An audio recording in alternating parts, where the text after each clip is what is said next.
All right, so let's call to order the Minturn Town Council meeting of February 4th. Yeah. Yes. 4th, okay. 26. Roll call, please. Brian here. Dusty here. Eric here. And Earl is here. Kate is on reserve duty with the Air Force in Hawaii. What a great gig. No snow here, might as well go to Hawaii. And Lynn, hopefully is Lynn zooming in yet? Okay, we'll go ahead and move on. So let's all stand for the Pledge of Allegiance. To the flag, United States of America, to the republic for which it stands, a nation under God, indivisible, with liberty and justice for all. It's best to sit. Oh, now we can start. Bill, Glad you can finally join us, Spence. Wait till I start. Wait till after the pledge. I got it. Very patriotic. Okay, next on the agenda is the approval of the consent agenda. Anybody have anything they want to pull? I'll make a motion to approve the consent agenda. I'll second. Motion by Gusty, second by Eric. All in favor? Aye. Opposed? Next, approval of the regular agenda. Do we have any amendments? Okay. Make a motion to approve the regular agenda. I'll second that. Motion by Tom, second by Gusty. All in favor? Aye. Opposed? Anybody on the board have a conflict of interest on any item on the agenda this evening? Moving on. Next is the time when we have public comment. If there's anyone out in the cyber world or here or showing up now wants to address the board on anything not on the agenda, any issue on the agenda, please step forward or raise your hand. Anybody, Cindy? No. Okay. Moving on. We have council and committee reports. Start with you, Brian.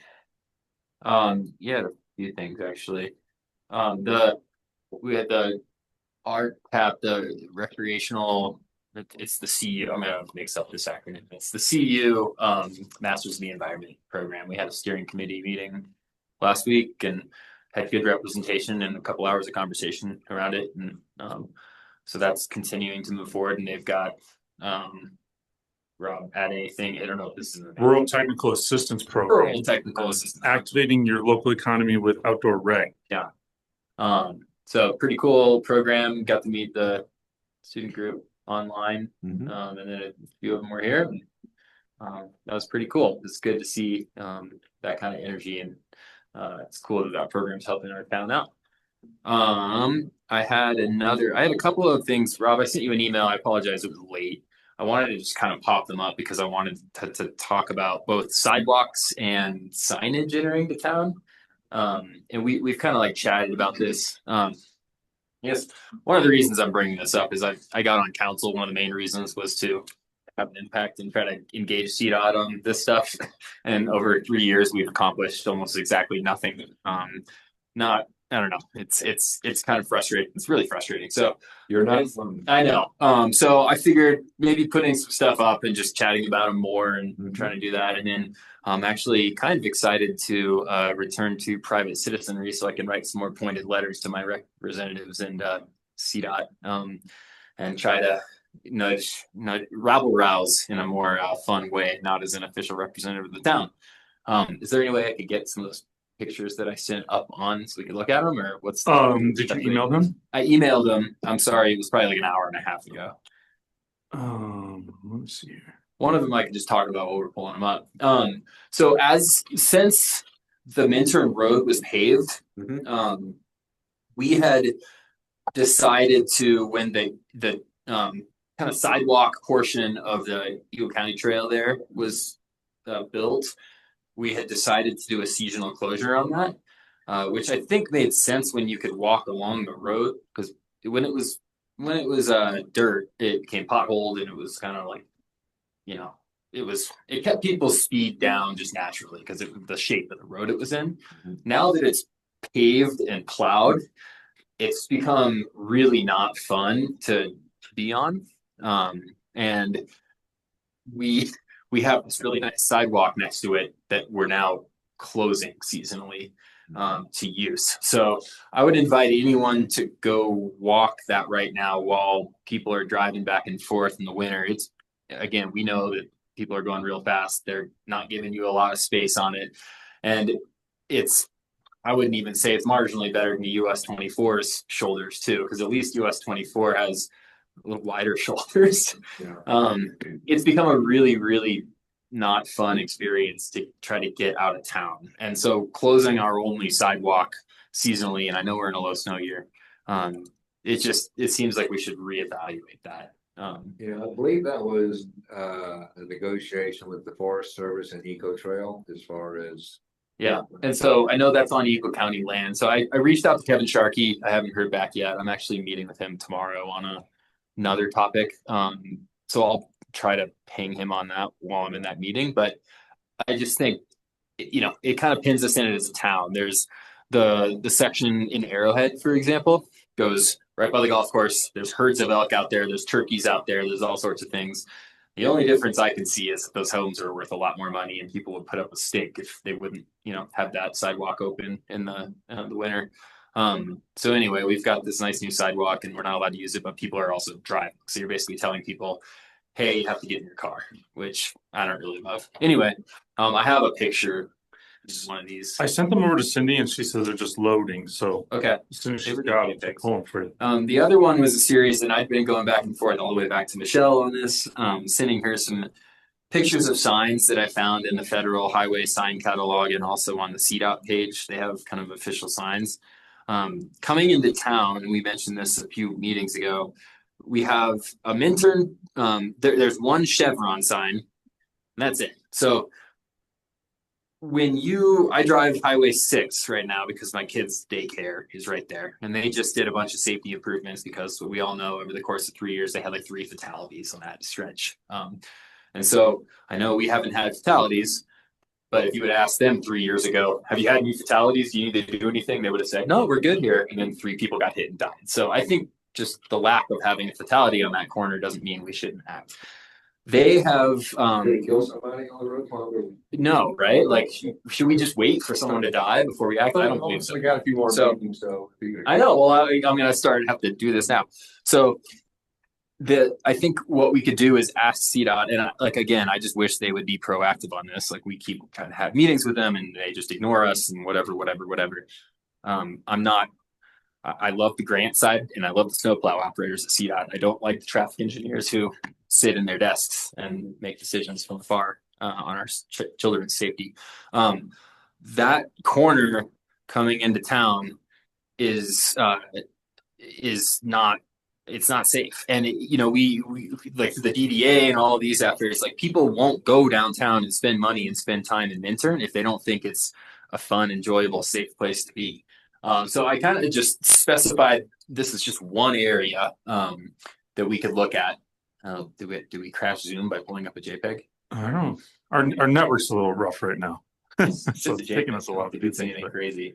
So I basically just pulled up Google Maps, did a street view, and went through the CDOT and the federal signage catalog and just pulled a bunch of signs that would seem to be applicable to improve just like what people are seeing as they're coming into that. So when you sit there and hit the crosswalk button and you kind of peer around the corner, there's not really indication to anybody that, especially large truck drivers with a lot of pipe that we've been seeing lately, people coming in the snow, you can see they cut the corners, you can look at the corner, you can see that both the paint and the curb have been hit multiple times right on that corner. You can like see the visual evidence that people are cutting those corners. There's a lot of signage out there that you could put up that would give people and through traffic a better understanding of what they're about to come across. And it's in these pictures. So just, we could look at it if they ever get up. If not, I just think we should direct staff to bring this type of stuff to CDOT and set a meeting. The other thing with CDOT is I think we should get on the agenda their representative in here and advertise so that we can get the locals in here. Oh, here we go. Yeah. Sorry. These are the types of things we can put. So we complain that nobody uses our free parking space. Well, we don't even have like a free sign, or we have a tiny little sign that says parking when you come in, and it's way down the way. We could see all of those roundabouts on Highway 6 in Avon as you enter them, and there's the crosswalks and everything. They've reduced those speeds to 15 miles an hour as you have all of those crossings on Highway 6, which is a state highway regulated by the state. How do we get that? Leaving Minturn, there's real short shoulder. So right now, the only way you can get to the Meadow Trailhead, I run that frequently from town, or try to ride my bike over there. There's no way to get there. So if you go with that sign, it's a super narrow thing. So any way that we could tell drivers like, hey, slow down, share the road as you go through this little canyon spot, because there's like almost no shoulders, and people like literally have, like, I can feel the air of the car like brushing me as I'm going down. And then the next one coming in was an example I saw in Moab, the last one there. And this is not the right size, obviously, but Moab has billboards that they've put up on both sides of town that they've paid for to kind of just like say to people, hey, look, like you're not on a road in the middle of nowhere now. You're not going 90 miles an hour, like you're in a town, slow down. Just things to kind of send the signals. So these are all things that I think like we need to have a bigger focus. It's like the only thing that like consistently gets other like the community in here. Like, and it's all people ask about me. Like, hey, have you done anything? You know, like, we have people come in and talk about bus stops, kids safety, things like that. Like, it's the one thing that I see the public like consistently asking us to take some sort of action on, and we've done almost nothing just in the 3 years. So that's just I don't know, something to get off my chest. Is we've got a few more meetings here, and I wanted to. We've had a future agenda item for almost a year now on some of this stuff, and I don't think we're going to get to it before I'm done. So anyway, those are my council comments on this stuff. Thank you, Brian. Yeah. I had a High Five Media board meeting last week. We appointed a new board director and assigned different committee assignments. I'm on the scholarship and the fundraising. And the other thing I have is this Friday is first Friday for 2026. It'll be at Bell Mountain Coffee and Tea, 4:30 to 6:30. They're all great events, and hopefully get a well-attended event at this time. Thank you, guys. Brian took my time on it. You yield or something? I'll be quick. I attended a Climate Action Collaborative meeting, as well as the Regional Housing Authority meeting this past week. On the kind of the big takeaway from both of those is that there's a lot of rebates and programs that I think Minturn residents are not taking enough advantage of, including home assessments, any type of rebates for installation or heat pumps, those sort of thing. And then same thing with new home buyers, down payment assistance, as well as other tools available through the county. So just want to make sure people are aware of those, and they're great programs. Lynn, do you have anything? I don't have anything. Okay. I hope you feel better. Thank you for zooming in, though.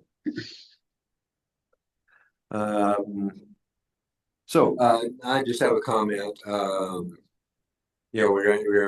the elections. There's no. What was the date on the write-ins that could possibly? The last day you could do. What's The last day you could do a write-in was Monday by 4. We did not have any, so we will be canceling the election, and that's what the resolution will be. Okay. Further down. Okay, good. So as we lay down on this version of the council, I'm happy to say that the council will be staying the same with the addition of Spence Neubauer, and I will be not here. I do want to, state the council, two semi-retired council people are on the board now, with Gusty and me, and we've taken on a lot of the load on the committees that we have. And so be aware and be thinking about it. I'm going to be gone from the court, obviously board as well. And so, if y'all can just have that in your mind over the next few weeks and think about, what committees and the timing of them. A lot of them are just quarterly, some are monthly, so be thinking about what you might have time to be able to help out. So, cause I know, Eric's got kids, Brian's got kids. Yeah, we're trained.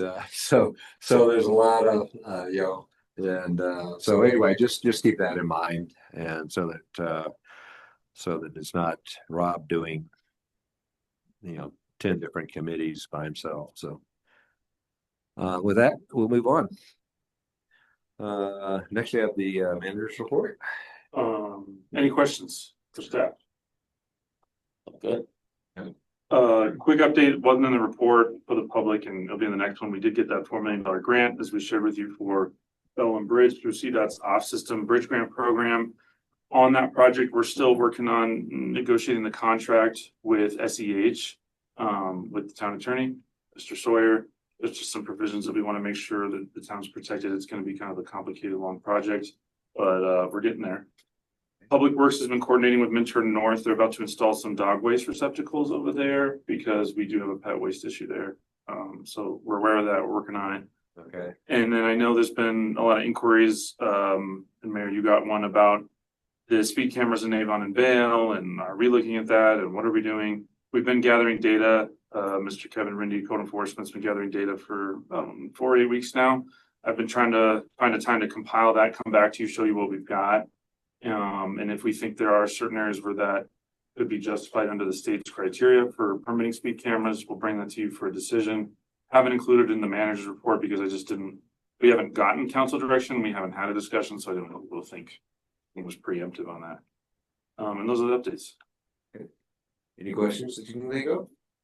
Okay. Cool. Thank you, Rob. So, next in line, the special presentations this evening. So we'll move on to the business items. The first item is Resolution 7, Series 2026, a resolution implementing a drug and alcohol testing policy for non-CDL employees. This also includes an update. We had a water moratorium communication policy that was done by Michelle, previous town manager. This just formalizes that. It also reorganizes into one document. And that's about it. Is there any questions?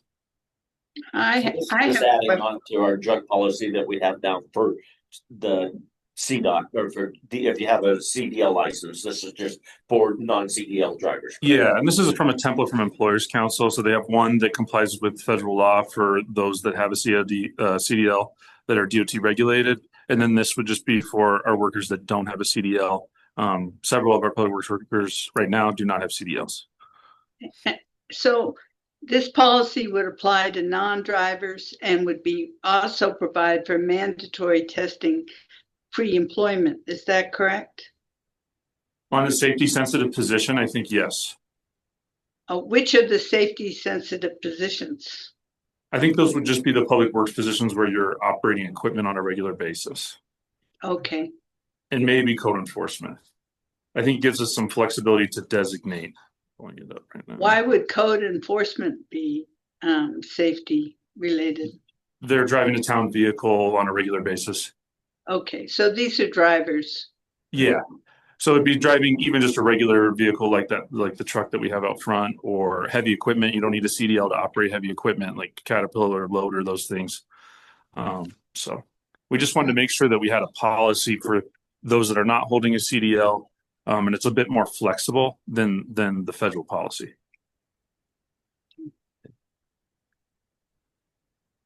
Any other further questions for the board? Okay. Any questions out there?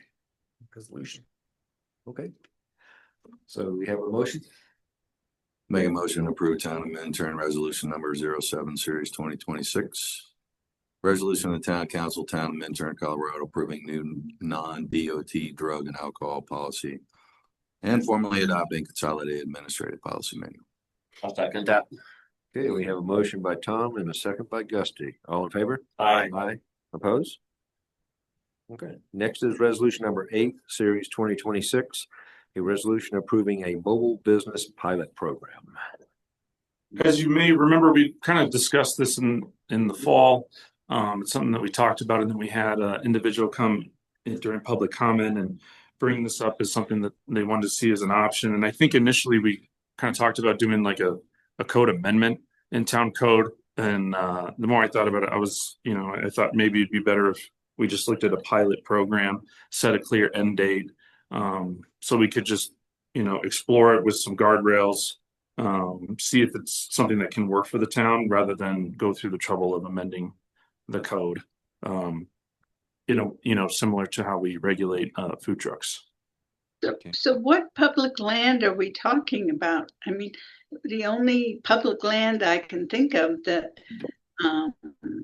where you could put a structure is a community garden. Is there some other land that I'm not thinking about? We've got Little Beach Park. We've got Eagle Park over behind on the 100 block. Okay, the parks. Yeah, the Union Pacific lot would be considered. It could be considered for this since we lease it. Town right of way also could be considered as public property that the town regulates, not Main Street, but everything else. Yeah. So what venue are we thinking about? Mostly Little Beach Park? I don't think we have a specific venue in mind because I think it would depend on what the proposal is and what type of business it is, how it's going to operate. And then I think we'd have to go, okay, what area would you like to look at and what would the impacts of that operation be? And is this something that can work for that site?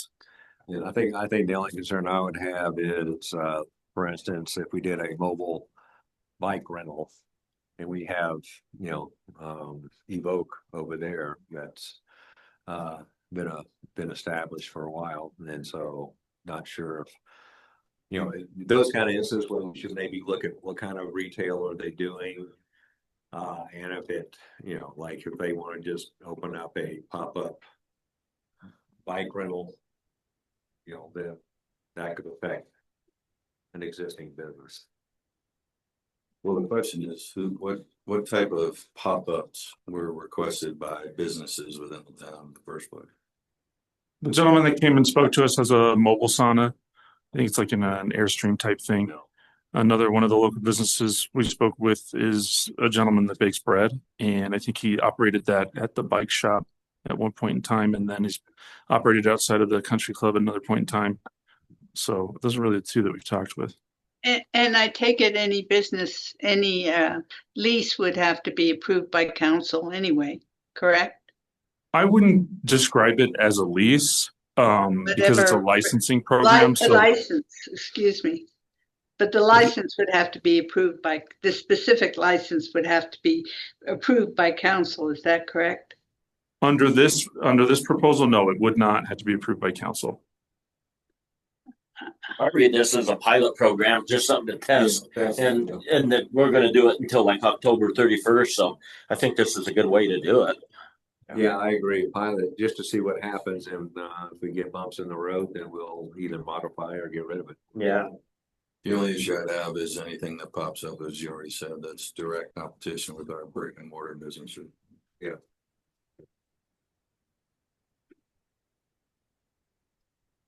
It does seem like we need to maybe put some language in there for that. And that, like, somebody to administer, whether it's the town manager, or Jay, for licensing, and just make sure it doesn't interfere. And even if it's just making a phone call to a challenged business that's a pop-up's going to be doing. But anyway, I don't know. Isn't that like kind of the opposite of capitalism? Yeah. Like competition is competition. You're right. I don't know, like, Yeah. And like Evoke is very, very high end. If this were a business that had offered bicycles that were very on the low end of things, that might. I don't think council should get in the business of like trying to nitpick what kind of businesses or whatever. Like in my general view, this is like we have a huge real estate business problem in this town. Real estate is too expensive. Businesses can't afford the real estate for the most part. And this program is awesome. It's not going to fix the program by itself. I think it's one of a suite of ideas that could help address this program that you could add into like low impact mixed uses and residential incentives for doing like targeted goods and services in towns such as like banking and groceries or like pop-up business areas. Like I've, co-ops, a charity owned business, and rent controlled spaces. I've seen pop-up like business parks where you do like a pilot program like this. There's one in Moab too. They have like a vacant lot and they said, hey, this is, we're going to allow people to bring in like a wee dram type whiskey thing. We're going to, sell a little license and they're going to have this little park so people can, all summer walk around and do whatever. So somebody who wants to start a bakery right now doesn't have to go buy a $2 million building and try to make, 400, crazy amount of money right off the bat. They can say, hey, let's test demand, try some systems out, do it in a limited way, start a business, offer something that the town residents might like to patronize. And if it crushes it, then maybe they can take that into a business bank and get a loan and maybe get a space and transition that into a real business. So I'm all for pilot programs like this, along with lots of other ways that are low cost ways to incentivize business time. I agree. Again, though, the only catch is, as your business owners in town would probably agree with, is the overhead and all the costs you just alluded to that they're fronting. That if we put in something that is direct head-to-head competition with them, without all those costs, there is some issues with that. That's Well, it. just like we control the market, the Minturn market, the stalls there, we look for a variety of different kinds of businesses and businesses that are Minturn appropriate. I think probably Rob is going to use that same kind of discretion. And that's all There's I'm some saying. businesses that wouldn't be appropriate for the town. But I think you don't want 10 of the same business, right? But I'd really like to go one step further, and they're in partnership with businesses that we have in town. For example, the food truck that used to sit next to Spence's, as an example, that is running a business that's not brick and mortar. Again, kind of pushing towards DDA stuff as well. If the intent is to grow the 100 block, grow downtown, as you said, incentivize businesses, get a foot in the door, great. I just think it needs to be something that's somewhat synergistic and isn't going to segue into a situation where we have multiple business owners here raising hell because they've got something on head to head when things are pretty tenuous as it is in town. I'm all for the pop-up. It'd be great, whether it's, the typical stuff, the food truck parks, or as you said, the business park, whatever. Got it. Again, though, I'm not suggesting we nitpick or defeat capitalism, but there does need to be some filtering and vetting on it. So. We should have Mike ask, is that like us granting a monopoly though? A key, I guess, not to get into the minutia of it, but I think a key thing is, and it was why we approach it as a licensing program, and that it's a license, it's revocable, it doesn't guarantee rights of any kind. And so the town can exercise discretion and judgment in a way that we cannot with land use regulation on like permanent structures, permanent development. And so that's kind of why it's approached as a licensing program. And so you can say, hey, these are we are targeting a certain type of business because we think that that's going to work. And this is public property. So you do have a level of discretion that I don't think you would have if you looked at it from a zoning lens. If it's that big an issue, we could have it contingent on license on council approval for the licenses. We don't want another whiskey thing because we all like them, I just think like it opens us up to like this weird. I don't know. It makes me feel weird, but whatever. I just hope we get somebody that has something different and it doesn't cause conflict. And that works. I don't see the need to come to council unless there's a serious issue. Well, I'm inclined to let Rob exercise his discretion as to what's appropriate. Yep. Did you have a technical Lynn? Thank you. Mm-hmm. Lynn Teach, 253 Pine Street. Thank you for getting back to me so quickly with my questions. Well, thank you for giving comment. And the only one that I think you missed was one of my questions was if they're using town land and we're going to be doing it I forget how you say, will we be collecting a fund for the use of the land that day? And I refer that to something like the town market, where Minter Realty does not give it to us for free. We have to give them money for the summer for using their spaces. And that was one of the questions that was on the top of the second page that I gave you. It was just one line, so you may have missed it. So that was one question I was going to ask. Then the thing with a license is it can recover the cost and the impact. And so I think we would focus on that. But I haven't built like a framework for that type of fee. But I think if this does work out and, you know, we maybe have one business that does it for the summer and it's something that can work, then I think maybe we come back and we can say, this is probably how we'd formulate a fee structure for a program like this. I assume we'll include a fee here, but I think, you know, there's a lot of questions about, okay, is it on a site that provides power? We can't sell power, but we can include like a fee as part of the license for using power, things like that. So there's some complexity there that I think we have to think about.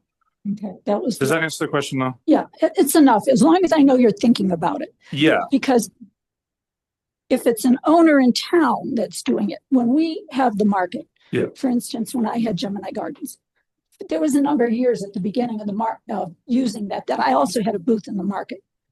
But because I was an owner inside, I did not have to pay. But if it's somebody coming in new, where the stores are already paying rent, and when you've got money we're paying to MR Minturn to use their property, why wouldn't we expect those people to give money to the town for using the property? And that's another income for us. Tom, I agree with you.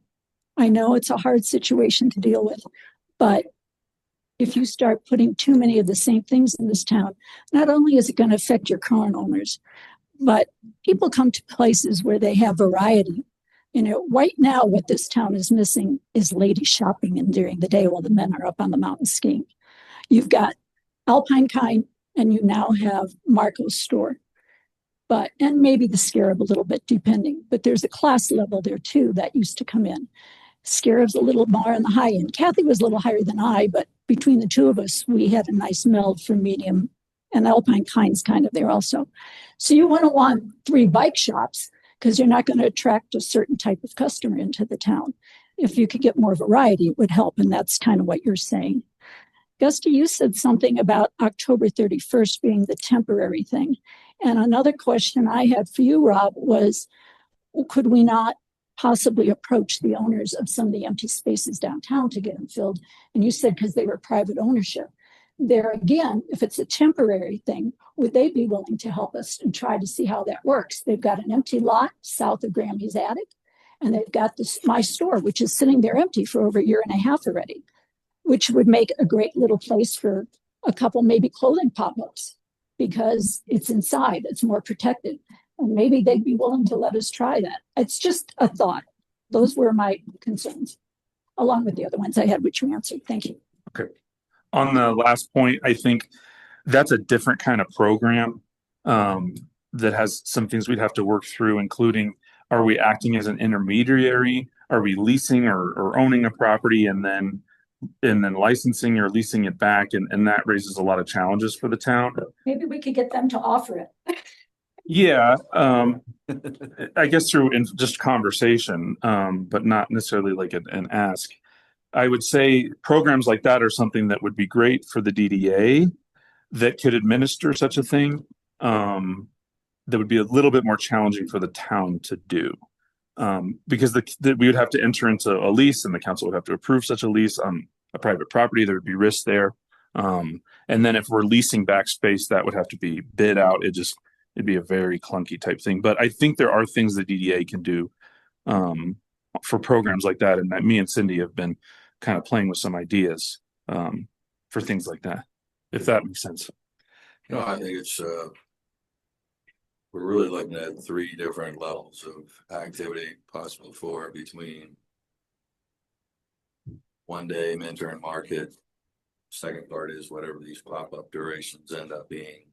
The third part, unfortunately, is trying to, through the legality of the DDA as an example, since we can't do that under that framework, trying to spur the economy a bit. And what does that look like? Right now, I think the door is wide open to determine what in the hell that is, because what we're doing right now not working.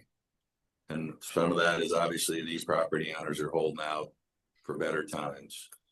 How long they want to hold out, I don't know, but Lynn's idea is a good one. You would think they would have some incentive to join in the process. Keeping in mind the bandwidth of town council, so realistically, what's within the realm of the possible that doesn't put a large labor load on the town side of the house as far as staff is concerned. But I think everybody's pretty amenable to taking a look at different options.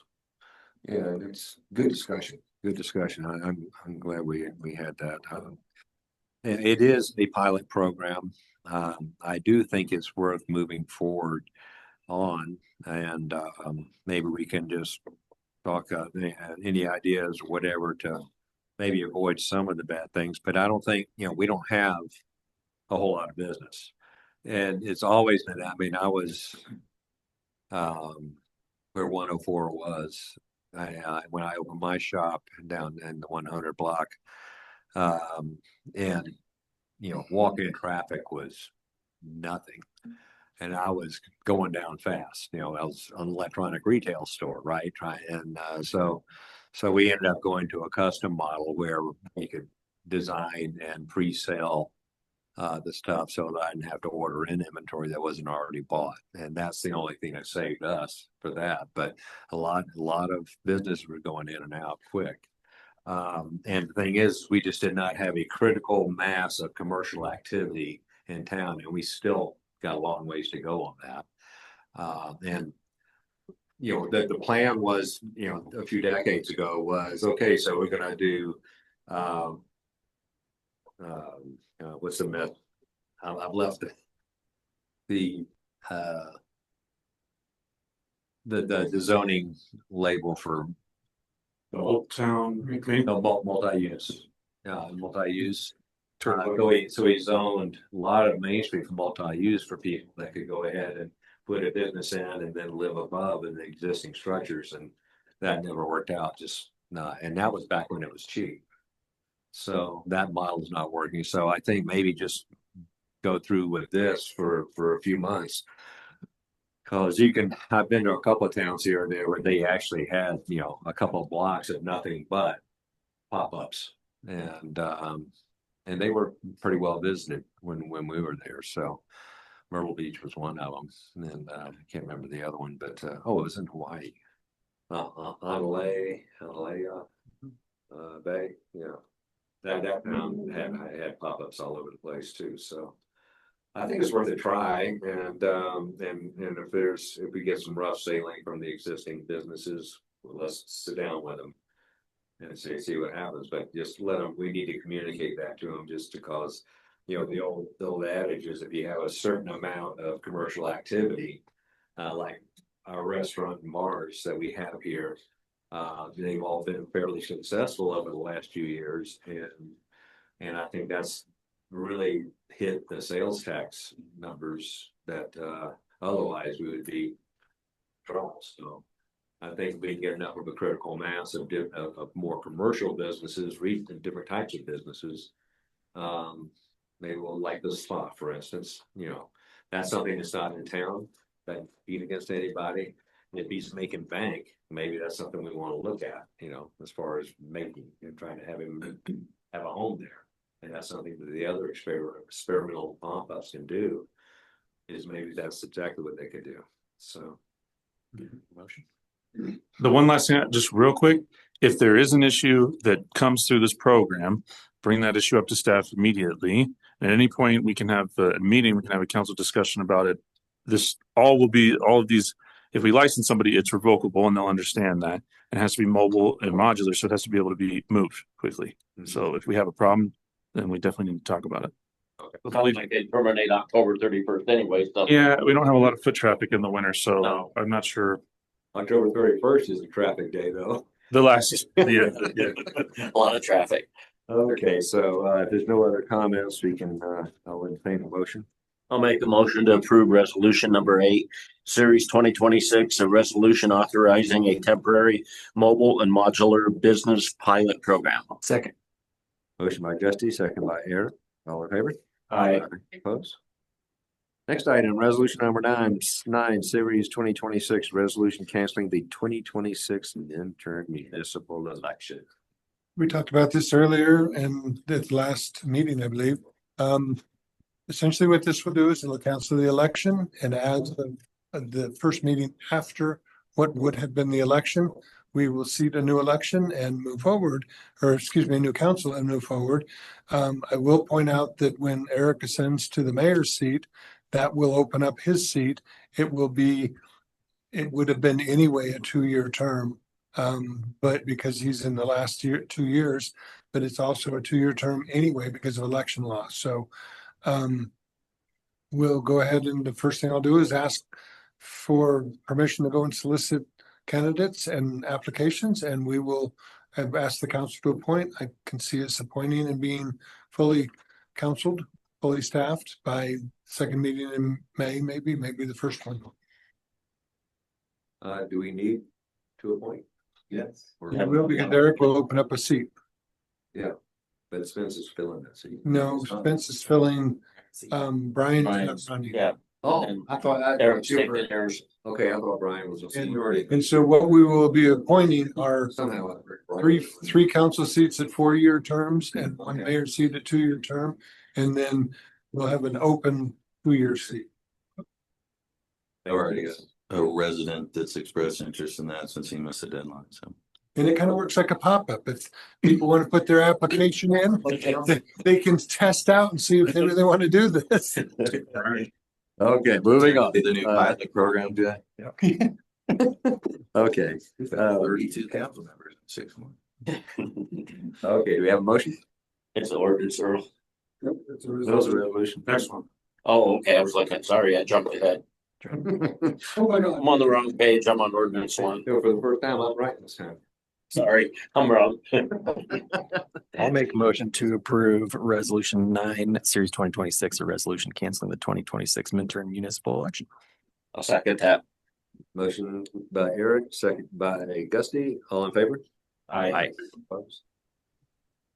Next, we have an ordinance. Number 1, our first ordinance of the year, series 2026, an ordinance amending the Minturn Municipal Code to regulate noise levels in accordance with state law. And I think they'll hand it off to Mike. Or Thank you, Mr. Mayor. Draft of the ordinance and a short memo is in your packet. The impetus for this ordinance is a legal case that came out recently against the city of Salida. Mike, can you get a little bit louder? Yep, I apologize. Is that any better? Not really. Might be on our side. Hello? I can hear him really, I can hear you really well. It's probably just the room. Why don't you just turn the TV volume up? Is it the TV? But is it coming on? Girl, can you reach back and turn your volume up? Can I reach back? Oh, y'all can hear okay? We can hear fine. Oh my God, okay. I thought. Mike's works. Does he turn his up? He's good. Check. I will turn mine. You go to an electronics store. Try again. Okay, You're good, Mike. okay, never Is that mind, it? Mike. Go ahead. It's just me being deaf. Okay. So the ordinance in front of you is the result of some of a court case that was brought against the city of Salida. Salida, like many communities, including Minturn, had provisions in their town code that allowed the town to issue permits for events to occur that exceeded the statewide noise standards. In that case, the court found that the state noise statute was a matter of essentially it was of state concern. In other words, that the municipality did not have the legal ability to vary the standards. And as such, the result of that is that communities are not able to permit private entities to create noise in excess of what's allowed under the noise statute. Luckily, in the state statute, there is an exception from the state standards that occurs on public property for cultural and festival and other types of celebratory events. So, for example, the town events in Little Beach Park, even though they may exceed the noise standard for some period of time, they can continue to operate. They don't need a permit. They're actually exempt from the noise statute. So we have made these minor edits to make it clear that what the town can permit is cannot be in excess of what the state statute allows. And luckily, that doesn't really affect the main things that happen in Minturn, such as the market or the events at Little Beach Park. I'm happy to answer any questions. Pretty straightforward. Anybody? Questions? No. All right. Do public comment as soon as the mayor sits down. Okay. So, Just say public comments. up for public hearing. Cindy, is there anyone out in the cyber world? There is not. Okay. Any comments from anybody in town that want to make a comment on this? That close the public hearing. There's no further discussion. Make a motion to approve Town of Minturn, Colorado ordinance number 1, series 2026, ordinance Town of Minturn, Colorado, amending section 7-3-160 and 16-18-30 of the Minturn Municipal Code to regulate noise levels in accordance with the state law. Second. Motion by Tom, second by Eric. Roll call, please. Brian, I. Dusty, aye. Eric, aye. Lynn, I. And Earl is aye. Okay. It's done with the business items. Next we have our discussion items. The first one is the AARP Community Challenge Grant, Community Garden Improvements. Yeah, this is going to be probably a very competitive grant, but we thought if council supported, we'd like to submit. It's not a large dollar amount, but we think it could be quite useful to enhancing that space. One of our goals would be to kind of improve the gathering and seating areas, maybe replace the aging pergola with a bit better shade and a new structure, and then also maybe improve the accessibility of the north side of the property by putting in ADA friendly walkway, maybe something that's a little bit more friendly to the space, like crushed stone, decomposed granite, or permeable pavers of some type, just because if it's muddy and it's grassy, or it's not really accessible for people with disabilities. So we thought maybe this would be a good opportunity to address some of those things. It's a good idea for it. Cool. Gusty, you're representing. Aye. Thank you for finding this too. Yeah, no problem. Good deal. Yeah. So the maximum is 15 grand. Yeah, I think for the main flat, there's like 4 categories, and the one that we would go for, I think, is the 15,000. Just be sure to include the gardens, community gardens board. Yeah, I've had some conversations with them Yeah. about it, and they were quite supportive. So I said, well, Okay. let's get some council direction and then prepare an application. That sounds good. Fire away. You are now directed, so. Thank you. Okay, and then no further discussion on that. We're looking at consideration of council positions on selected pending state legislation affecting local governments and including housing and municipal finance. I just put this on the agenda just in case you wanted to provide any feedback or direction, but we don't need to. I put in the memo your lobbyist with CML, Colorado Municipal League, and their positions, and they lobby on your behalf. If for some reason your position differs from them and you want to make that known, just let staff know. I personally massively support House Bill 261036. But Yes, me too. I generally, if the CML likes something, find myself, or dislike something, find myself liking it. That one in particular. Yeah, I think this is the vacation tax deal, right? Or the Vacant land tax. vacant land, yeah, right. So Yeah, and it's just a matter, it looks like they leave it up to local governments to form, shape the program. Is that your take on it? Yeah. And Very well. Credit. Since they're almost over 50% of homes are second home vacant. it's been an ask, I think, of municipalities and counties for a while now. I think the governor's support on this bill has been more on the no side, but I guess we'll see how that goes. I didn't hear anything from that finance committee meeting. I haven't been able to pay attention to that, but I'll follow up with you. I have kind of an ongoing draft and I'll just kind of send it out periodically. So you just know what is going on in Denver. Okay. The one for the 2,000 residents for the Home Act, I know it doesn't really apply to us because we're not quite there. But it is a pattern of the CML. I've noticed that whenever the state tries to take action on affordable housing, all of the communities go, no, not here, not in our community, not in somewhere else.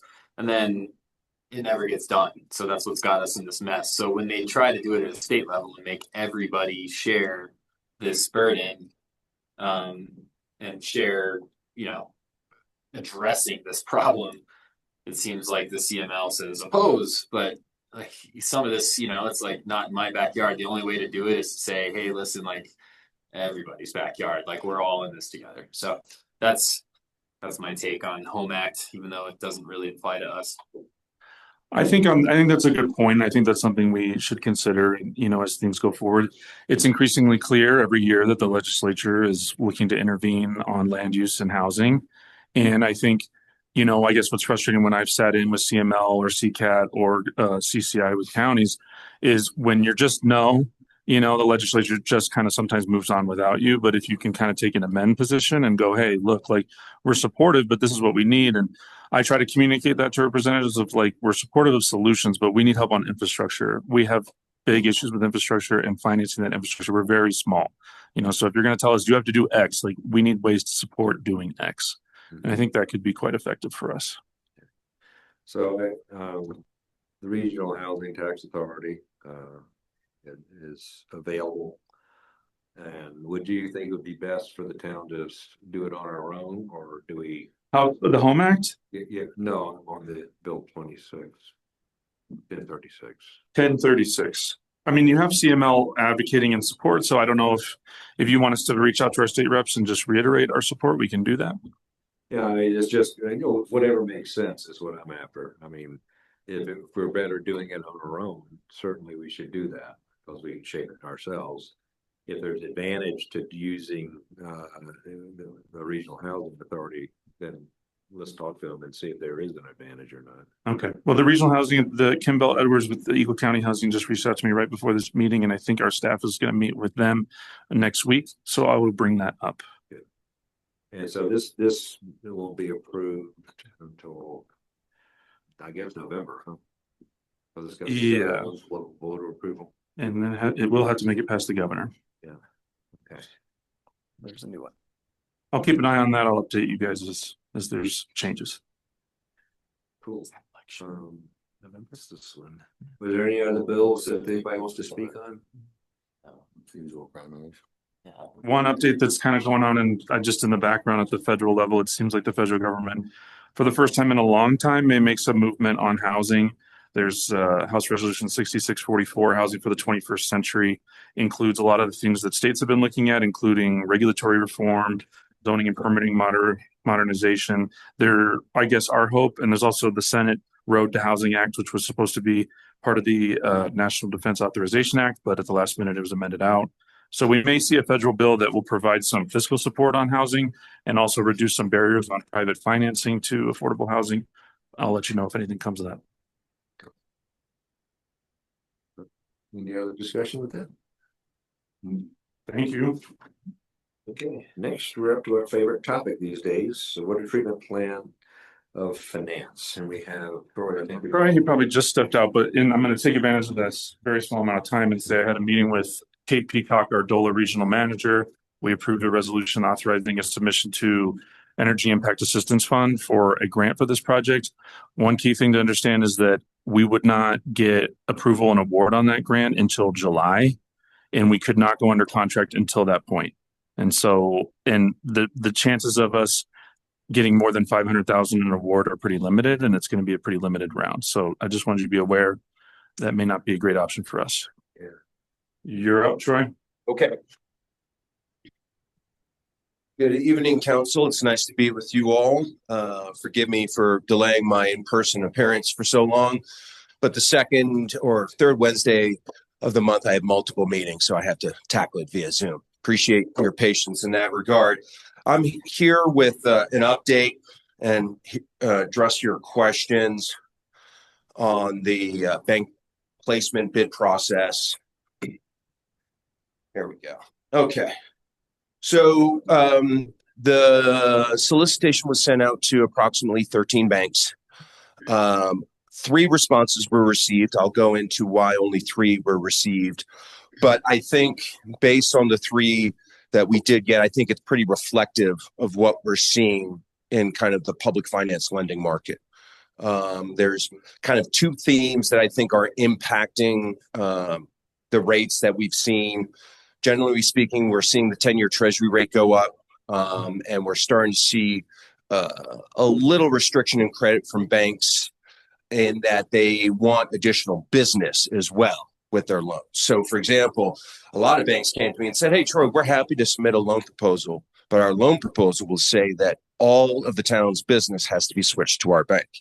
I typically have a policy that request isn't allowed to be made in a solicitation process that I kind of participate in. And so that's one big reason why a lot of banks didn't respond, because they were requesting all of your banks, all of your town's business. And for me, being in this business as long as 23 years and representing communities of all sizes, primarily like size like yours, switching banking business is not an easy task. Okay. And I don't take that lightly with your town staff. And that kind of strain that could be put on them in their daily hours and daily jobs. So, and there were 3 or 4 banks that just said, hey, it's not a good fit for us. But of the 3 bids that we did receive, I think they were really promising bids in that you got a variety of interest rate terms from 5 all the way to 25 years. I think it's really important to point out that 25-year option, that is very rare. And so that tells me that bank certainly wants to make a commitment to this town. You don't see a lot of banks these days going out 25 years on a fixed interest rate. Mortgage land for our homes, we can do that up to 30, 40 years, right? But in municipal financing land, 20 years is a good kind of range for bank financing. 25 is very unheard of. So I thought that was very promising. And so out of the 3 bids, yes, I think compared to the SRF, I've been very consistent on this point that from a pure interest rate perspective, the SRF, the state revolving fund, will always deliver the best value. Okay. But that's just looking strictly at the interest rate. Okay. I think there's a couple of contextual points to make here. Number one, a lot of these proposals have very flexible prepayment provisions or refinancing provisions. With the SRF, you won't be able to refinance that for 10 years. With these bank options in front of you, you have the optionality to refinance as soon as 3 years. So I do think there should be some comfort on the town side that, yes, perhaps rates are higher than we want them to be. I wish I could control that. But I think the good news on the other side of that is that you have a lot of prepayment flexibility. And in my experience, 80 to 90% of municipalities refinance their debt when they are able to. So I think that, yes, while the rates were a little higher than we wanted them to be, ultimately, I think between the prepayment flexibility, you still got a market deal amongst these 3 bids from the banks.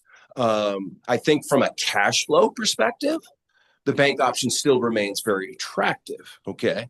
And that's because if you recall, going to the SRF program, that does include some additional requirements, BABA, Davis-Bacon, to name the 2 big ones.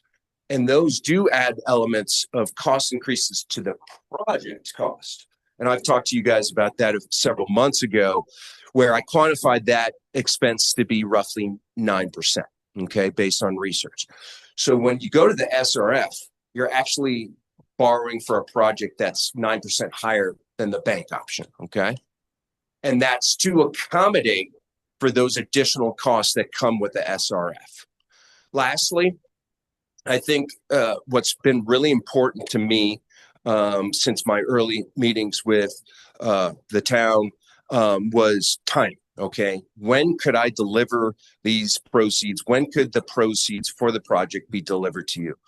And the timeline that we've been operating on, imagines a closing on April 16th. That gives you a notice to proceed on May 1st. That much I feel very confident in. Now, the rates before you can change, all right? So they're not fixed as of today because we haven't selected a bank to go with. Most of these banks do offer the option to rate lock. Once we know we're kind of ready to close, roughly 30 days, a lot of these banks do allow for us to lock the rate in. That means then the rate won't move during that 30 days once we locked it in from that day to closing, okay? And so I think there are two kind of options here, right? We can go to our backup option with the SRF. I think there's a couple of important implications there. Okay, so with the SRF, you're now financing a project at 9% higher. You've also got administrative costs related to the SRF. I've estimated those somewhat liberally. The range can be 5 to 7% of the project cost. I've estimated 5% of the project cost. I love that the council member's doing the math on his phone. It's not an insignificant amount. And when you add that component to the debt service of the SRF, that from an annual debt service payment number looks less attractive, okay? The other thing in my last comment with the SRF is timing, okay? Is there any potential for the project to be potentially delayed into the next fiscal year? For me, while I can't quantify that exactly for you tonight, that's a very large concern for me. What I have seen is while I think inflation is kind of steady, I'll characterize it, I still continue to see very substantive inflation increases for projects like this. I'm working on 3 others right now. The other project I'm working on now, that had to be delayed for a number of different reasons, but a 5-year delay tripled the cost. So I'm not trying to fearmonger. I'm just trying to tell you what I was focused on in this process with the banks, and that is to get your money as soon as possible so that you guys can start constructing the facility. I'm now finished with my comments, and I'm happy to take any questions. I have some. So our existing bank relationship is with First Bank. And, I believe that's correct. And we didn't get a proposal back from First Bank, did we? No, we did not. No. And First Bank has shown less and less and less interest in being involved in the community and at any level, and they're about to merge into a much, much larger organization. And they started out as a local bank, and having our banking there made sense. They used to even have an office in Minturn, but those days have long passed. And I, for one, would be very interested and think we have an obligation to find out what loans the banks would offer us if we were willing to move our banking relationship. Understand that it's a big hassle, but the cost of this water treatment plant is huge. And I think we have a fiduciary responsibility to get the best deal we can. I understand the reasons why we might not want public financing, but I think we definitely need to find out what kind of a deal we could get if we moved our banking relationship. And I think because of the changes in First Bank, that it's probably appropriate at this time to consider moving our banking relationship anyway, even though I understand it's an enormous hassle. I appreciate those comments, Lynn. I do think you brought up a comment that I failed to mention in my update, and that is that we do have questions like that to follow up with the 3 respondents. There are some questions that are pointed towards their proposals in an effort to see if there is any interest rate differential, Lynn. So I appreciate those comments. I do think there is a practical element to the amount of business that I do think the town could consider shopping, if you will. But for me, I do know that representing a lot of communities like size like yours, for me, I do think a banking presence locally, at least within a short drive, is still something important for your town operations, considering that I imagine you guys still get a lot of checks and all that good stuff. And so for me, First Bank is no closer than a lot of these other locations. They've fair moved. enough. That's not true any longer. They're no longer a local bank. I'm happy to do that due diligence on behalf of the town, Len, and I appreciate your comments. Chase has a local bank in Avon and one in Vail. They're very interested in serving the Upper Vail Valley and acquiring new business right now. And I think and other banks might also be interested in making deals right now. Yeah, I think there were a lot of banks very interested. It was just that, a conversation about additional business. Lynn, let me ask you, you said a name that they're eager to serve the Upper Valley. Can you tell me that bank name? I missed it. Chase. Got it. Okay. Yeah, that's a local bank. Yes, I noticed driving. I'm not saying it's a local bank, Tom, but neither is First Bank. So a question for you on the prepayment feature for bid 3. Could you elaborate a little further on that piece, the 2-year? Yeah. And the 7-year? So that 2-year is drawing a distinction that I expressed in the solicitation that the town may desire to make a prepayment, pay down of the obligation. And that's what that's representing, that if you would like the option, they're amenable to it. They're amenable to it. Now, I do think regarding the timing, I did get feedback from 2 banks that 2.5 weeks wasn't long enough. That's not been my experience historically. So, but for me, I'm at the discretion of this council. So happy to take direction on next steps. I do feel, again, confident about these 3 respondents, but I do think there's a little more to suss out with the 3 proposals. I mean, the debt service alone on the SRF plus the additional fees of. Yeah, I included those fees in there, council members. So yeah. The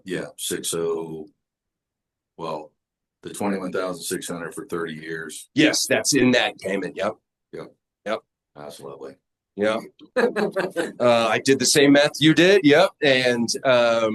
And actually, I don't suspect it's going to be even like that, but that's what I did for the analysis, Councilmember Priest.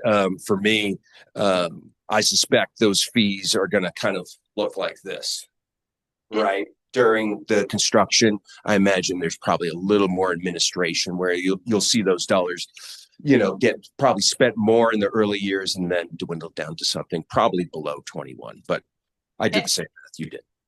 I would very much be in favor of getting a short extension to get a little bit more data, so we can see. And maybe, Rob, how long, and I don't know how long an extension we would need, maybe just a couple weeks, but see if we can't find a loan with substantially better terms. And if not, we'll know but it seems to me we have the responsibility to find out. You're not a big list. Oh, sorry. Thanks, Troy. Was out of these three, was any of these local banks that submitted? No. Okay.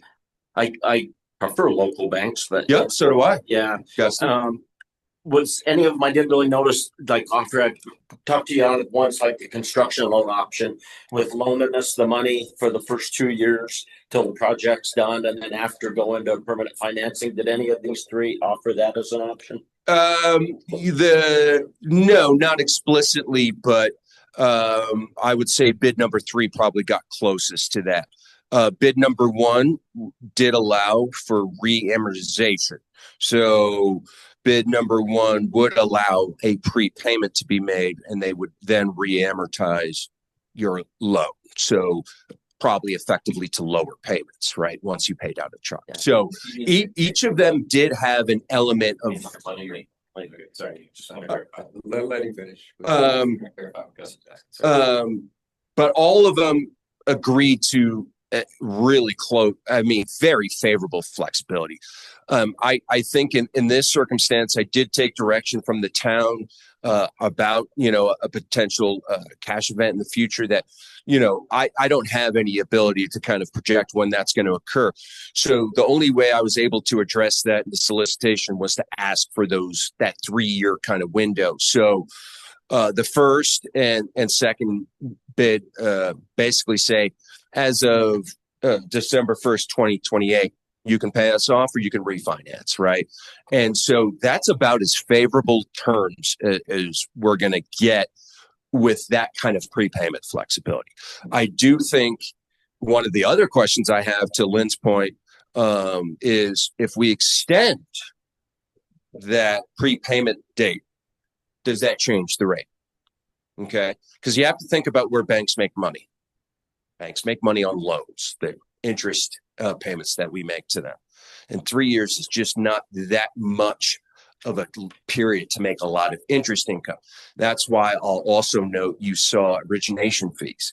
Those are not typical, but when you tell a bank that they might get paid off in 3 years, they have to find other ways to make their profit and loss math work, right? So that's where the origination fees come in.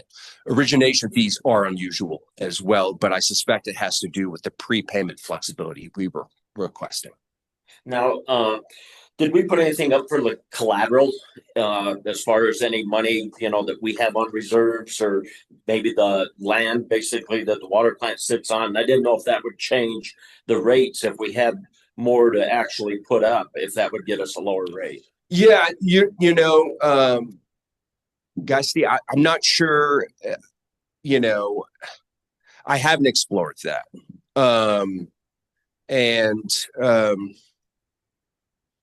Yeah, let me think about that for a second and circle back to you. Okay. Then a couple other little questions. Yeah. Do you think the banks was given enough time to actually do their due diligence to get us a loan? Because I know my wife worked at banks for years, and they have to go to loan committee, something this large. And I'm wondering if that didn't put a burden on them with actually getting a quote in, because they didn't have time to go through their process to. Sure.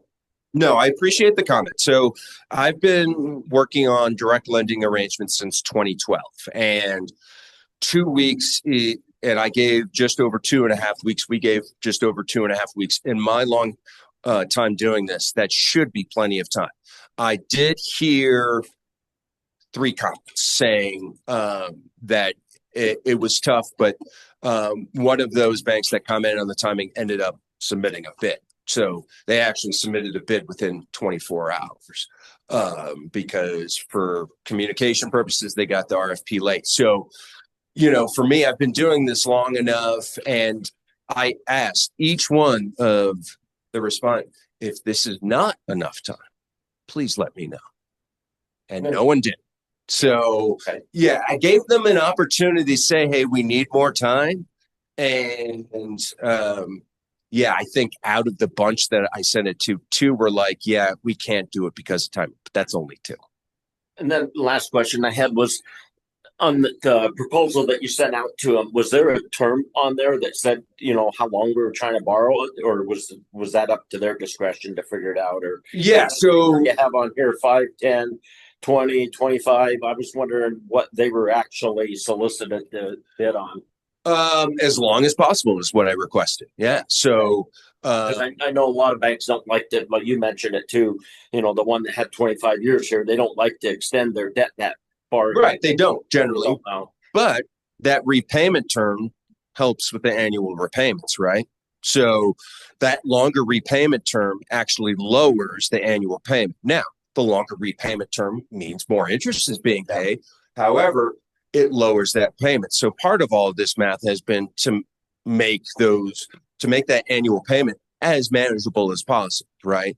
yeah, well, I'm just kind of wondering if that didn't deter some banks from bidding on it because they didn't want to bid that far out. They don't want to extend them. No, because I told them I give them a lot of freedom, Gusty, in this material, where I actually explicitly say, if there's any of these preliminary terms and provisions you do not like, please feel free to submit bids with alternative terms and provisions that you can get approved at your bank. So I give these guys a lot of freedom to bid this. Now, back to your question about collateral. Typically, collateral, physical, real property collateral stays out of these deals, okay? I don't think you need to put up additional collateral to get a good deal. The rate covenant that these deals come with is what makes them attractive. And so for me, I would only ever suggest putting up real property for collateral under very unique circumstances. I didn't know if that would help us get a better rate. Well, it might, but then, so there's three things I really like for my clients to have with the financing, right? Lowest cost available, flexibility, and control. So now I'm giving up asset control effectively, right, to a bank. Now, we do it with lease purchase financing all day long, and it's a very common mechanism, but it's also something that I'm mindful of. So, again, I felt like I gave the banks an opportunity to say, hey, if you want to take a collateral position, I gave them the opportunity to bid that. And so, but I would tell you that would be out of market. That wouldn't be something that's common. So usually when you do this investigation, and you gave bids to 13 banks, how many proposals do you expect back? I was expecting at least 6. And at least 6. And we have like half of that? Yeah, correct. So it really seems to me that we should that it's worth our while to explore whether or not we can't get a lot more proposals if we show some flexibility about moving our banking relationship to a bank, not a local bank, but a bank, because there aren't any local banks that are interested in giving us a loan, but a local bank, a bank with a local office, which is what I think we need. Because I would like to see some more proposals. And I think this is a very, very serious issue. And Kate isn't there tonight. I'm not well and not there in present. And I would like to see this decision deferred until we get some more information about whether we can get a more competitive bid by moving our bank relationship, because as I understand it, that's what most of the banks are requiring now. They want a long-term relationship. Yeah, that message was sent pretty loud and clear. Yeah. I would just please. I mean, you mentioned being surprised at the origination fees. Like, did the interest rate surprise you? Is that what you're seeing with your other clients? Yes, the rates did surprise me, and yes, I've done 3 of these in the last 8 months, and each one the rates have ticked up. So we saw a slowdown in interest rates in the fall, where the 10-year treasury, which is kind of our benchmark, right? It's kind of what we look at. That was at around 4%. Now it's at 4.30. And typically that just raises all other interest rates. Dealing with some of the economic and geopolitical things, not to go down that rabbit hole, but those things do end up impacting banks and the way they look at the economy and where they're going to make money and where they're not going to make money. And I've seen a slow trend of more and more banks asking for all business. That part was more eye-opening to me, where I think I had at least five of them said we won't submit a bid without consideration, not just of like a money market account, everything. So that's just not something I felt I had the authority, nor did I think it was appropriate to communicate that was on the table, because to my understanding it wasn't. So yeah, so I mean, those interest rates surprises are like all macroeconomic. Yes, they're not midterm specific. No. Any small town looking for financing right now is playing in the same thing. So if we get 5 more bids, would you expect materially different rates? I do think that, yes. Okay. So there's a couple elements that go into the rates, right? So the macroeconomic stuff we talked about, but profitability goes into it, right? And so that goes back into the question is, did we get maybe a little too eager with the prepayment flexibility we were asking? Because I do think if we extend, so we call it a call date. So that's the date in the future when you can refinance or pay down your debt. Okay. So I do think there could be a movement lower in interest rate for extending that call date, because that's now guaranteeing the bank more years to earn that interest income. I would also be interested to see how maybe the origination fees are adjusted if we extend that term, right? So the longer they know they're going to get paid their interest payments, the more likely they may be able to ratchet down. But when they're only making money for quote unquote 3 years, because that's what they'll look at. They'll look at a call date of 3 years and assume you will call it in 3 years. So as I said earlier, 80 to 90% of municipalities at their call date refinance their debt. It's just kind of what you do. And so, yeah, there's the prepayment, there's the additional business piece that I do think had elements to the rates and where they landed. Do I think you're going to see, so when I say basis points, so 1 basis point is 0.01%. Okay. I'm not expecting a 50% or 50 basis points or 0.5% decrease in rates from here. I would tell you anywhere from 5 to 20 basis points, right? And for me, every basis point matters, particularly to a town like yours. So for me, it's always been a goal to get that low debt service payment and get you that flexibility should you have the ability to prepayment it sooner.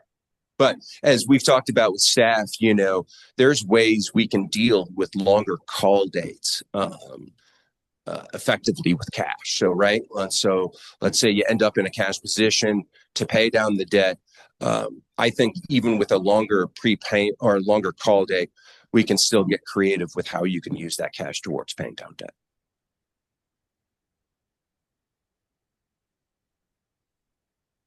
Any more questions for Troy? I have a comment.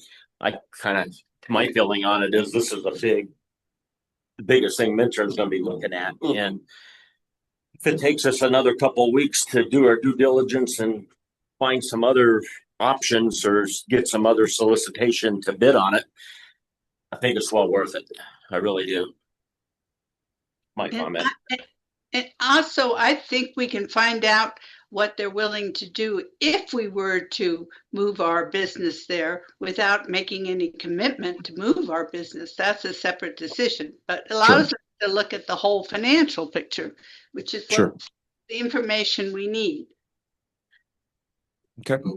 So Alpine, A&D, none of those centralized banks were. No. And, to your point, council member, I haven't, in all my experience doing these, typically the locals are the ones that are chomping at the bit. And I have to say that was a surprise of mine in this process. Typically, you typically see 100% participation by local or incumbent banks. So, Yeah, I'm on board with Gusty. Obviously, we need to dip our toe in the water again. See what. I would agree.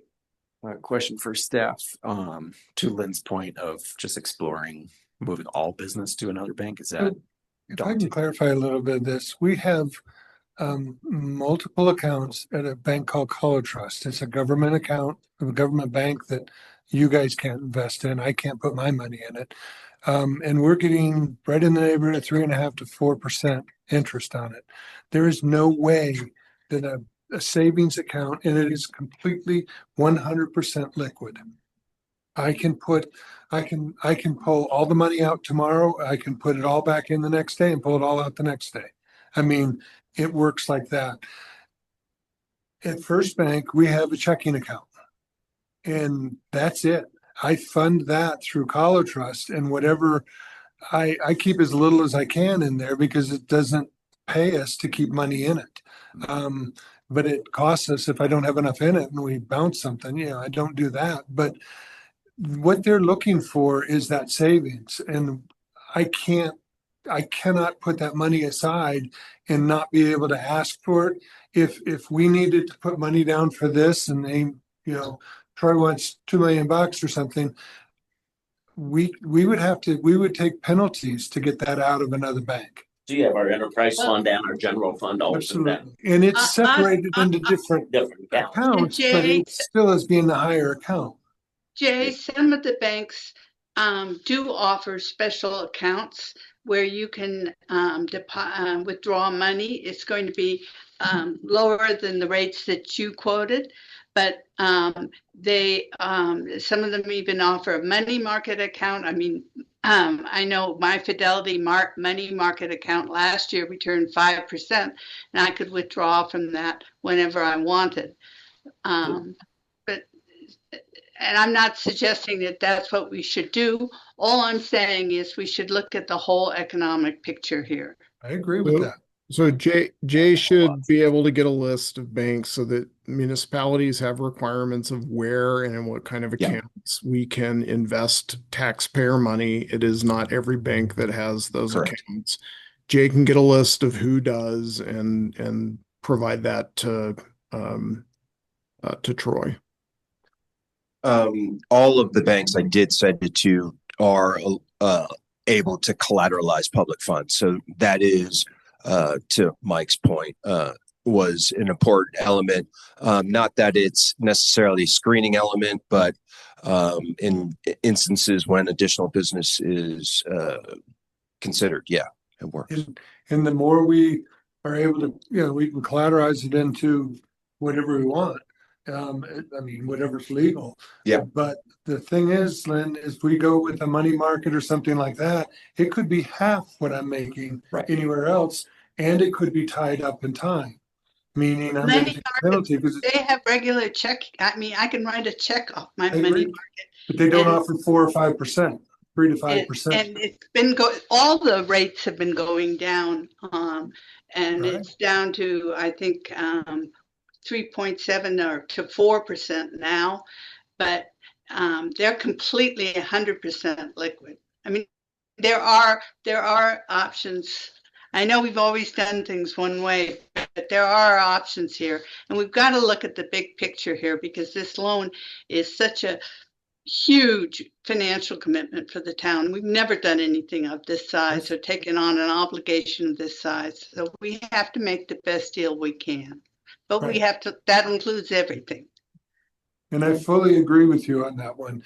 And simply all we're asking for tonight is a little bit more time to be able to extend out a little bit further and maybe get a couple, 1 or 2 or 3 more bids. Second, maybe we can tie them down and let them sharpen their pencil a little bit more and see if they can give us a different term or a better rate or something like that. Troy said, no, he didn't get any pushback on how much time he gave them, but that doesn't mean that with a little bit of time, they couldn't have done more. And that's all we're looking for tonight is let's push this back one meeting and see where we're at. And if we do that, we're still not going to lose the time of when we would sell or close the loan kind of thing and get the money. The intent is to get more of a construction loan where we are getting exactly what we need when we need it, not taking $12 million out of a bank in one day. If we come out at the end of the program and we've only spent 11 of the 12, we don't have to borrow the other 100 extra million. What we're asking for tonight is just to get a little extra time. That's it. Yeah. Well, that's to the secondary discussion. Understood, but also arming Troy with just the discussionary point of what if regards to town finances. I got it, all the liquidity. Just the question, what if? What does that translate to for your bid? Right. That's it. And I'm fully open to, if we switch to a different bank, that's fine. But it needs, like Lynn said, it needs to have a door in Eagle County or this end of the valley, or even Summit, because we're taking, I've looked at it. I did the bank statement today. We did about $400,000 in checks and cash and things like that, because that's how we're getting money from Battle North. We're getting money from title companies when houses are selling. It doesn't go directly into the bank. And I'm sorry, I'm a little too conservative maybe, but no one's getting into my bank account. I'm not going to let them direct transfer or direct withdraw out. I've just been involved in changing all of our accounts over, and they give you lots of time to do that. So you have you keep accounts in both banks for a significant period of time while you handle all that. So they understand the difficulties of that. I understand, but all we're asking for is just a little more time to process this through. You got it. I think it makes all the sense in the world. 1, 2, 3, 4, right? Okay, 6. Kate, I'm sure, is on the beach and she is willing. I'm very jealous of Kate. Yeah, no dummy. Thank you. Okay, that was a good discussion. And I think we'll be able to find our way through in the coming few weeks. We'll have to do a meeting here or there to speed it up. We'll do that. So. Okay, that's it. Just my agenda. We have future. Oh my goodness, we're on future agenda items. Besides all these items. Yeah. Anybody got anything? One thing that I think, so CDOT back on they was 6 months to a year ago, we're asking, soliciting Minturn resident feedback through like some online map form where you could click and type comments on. It was for some planning process. And the town of Minturn residents spent a lot of time and effort going on, and I think filed like more comments than any other small municipality, and filled up that little online GIS tool with comments. And since that kind of just went into a black hole, I think it'd be nice to offer our residents a chance to hear from a CDOT rep and come in and talk about 24 through town and allow our residents a chance to kind of talk about their concerns. And we could advertise it, post it, and say, hey, come talk to a CDOT person, because most people have a lot of questions and comments and never heard anything from CDOT. So I think we should invite them in for a little town hall. Sure. Was that a 4P is what they call it? Is it a 4P project? They do it every 4 years. They update your regional transportation plan. Probably. Yeah. Okay. I'm sure it had an acronym some type. Just put it on there. I don't know if you guys agree, but I think great. I think that'd be good. People like to be heard. I mean, they voice their opinions and then nothing nothing happens. So it'd be good for CDOT to kind of hear from our community directly. Loud. Yeah. Okay, well, just one last thing. Make a motion to adjourn. Motion by Eric, second by Tom, all in favor? Aye. Aye. Aye. Those